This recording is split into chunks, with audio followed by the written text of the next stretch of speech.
Jack, a 1-1 draw here on a cold Tuesday night. What's your feeling moments after the final whistle? Well, I can't change what I've always believed. When you're away from home, if you get a point, you're done okay. You know, so I'm delighted to get a point. We didn't get beat. Obviously, I feel a bit like the players, very frustrated.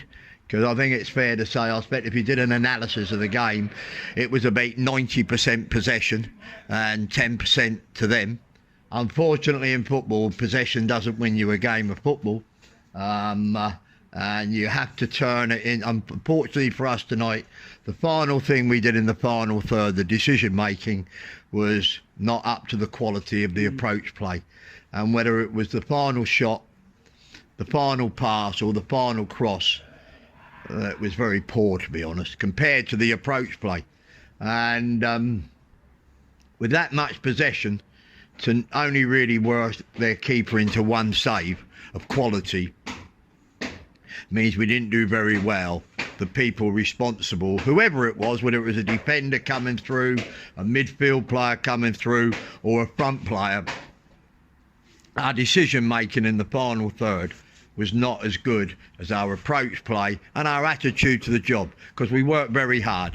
You know, you don't dominate any team at this level unless your team's working very hard.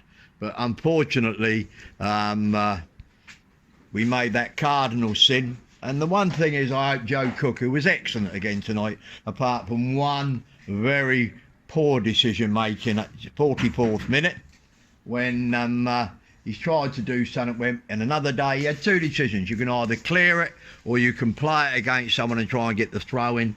He's tried to do it, it's broke down, but then his frustration has led him to give away a needless free kick, because there's no danger if the ball ain't there. You give the free kick away, and once you give any free kick away, you only have to look at the stats for all football. Goals come from unnecessary free kicks.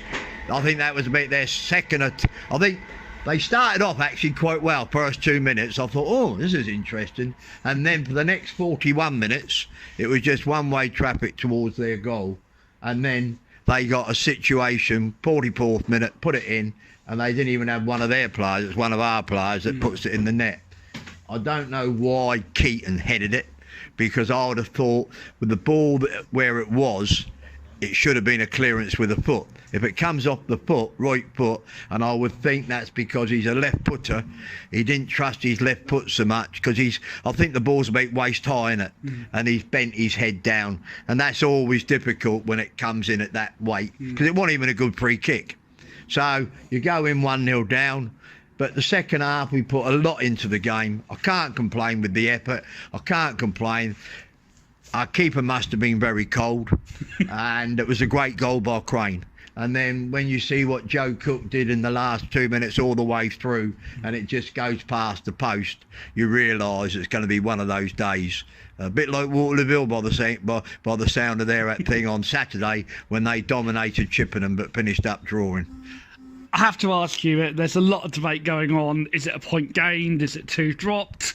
I'm sat on the fence. What's your view? Point gained or 2 dropped, Jack? We're both balancing on the fence. It's hard to say. I'm going to say, I can only tell you in my team talk before the game, I said, you know, the hardest thing when you're going for anything is to beat the teams down the bottom that are playing for their lives. Because the way their game plan is, which I understand, I don't blame them for their game plan, we need to score first, because once we score, they've got to come out. And once they come out, that's when you get the space and everything else. And we did have the opportunities in the first half, but the selection of the passes, the powder puff shooting, the shooting was either any power went miles over, and anything on target was like, you could have had my mum in goal and she could have stopped it. I mean, to say the keeper's only had to make one great save just before half time when he was going the other way, and he managed to divert it back. But that happens in football. But I'm not going to moan at the lads. We've seen it at all levels of the game by all teams.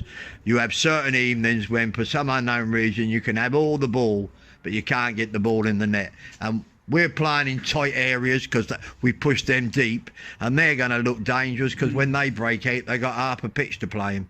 and we just got to learn from it. And it's now important that we get 2 big results at our next 2 home games. I'm going to ask you about James Crane's goal. You've mentioned it. From your point of view, was it a cross or was it a shot?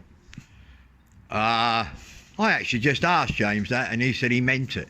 So my eyes are so bad these days, I can't really tell if he's telling me the truth or not. But I was just glad it went in. Well, your glasses are over there. I do just want to quickly ask you, Jack. We just want to ask you about the next 2 games. You've mentioned how crucial they are. How important is it that people get behind the team? Because there's been a fantastic following tonight, maybe 50, 60 here, at least half the crowd. No, yeah, I really appreciate that. Actually, Kingstonian, in my opinion, even though this might seem a bit ridiculous looking at their league position, are most probably one of the best teams in the league. And they're a really good footballing team, and you only have to look at their FA Cup run, their trophy run, games in hand, and it's a big ask for them. But they are in the top. They're a top 6 team in this league, and it's going to be a bloody hard game for us on Saturday, and then we got another hard game Tuesday. Hopefully we put the same effort in, we get a bit more quality in the last third, and we get 6 points. Cheers, Jack.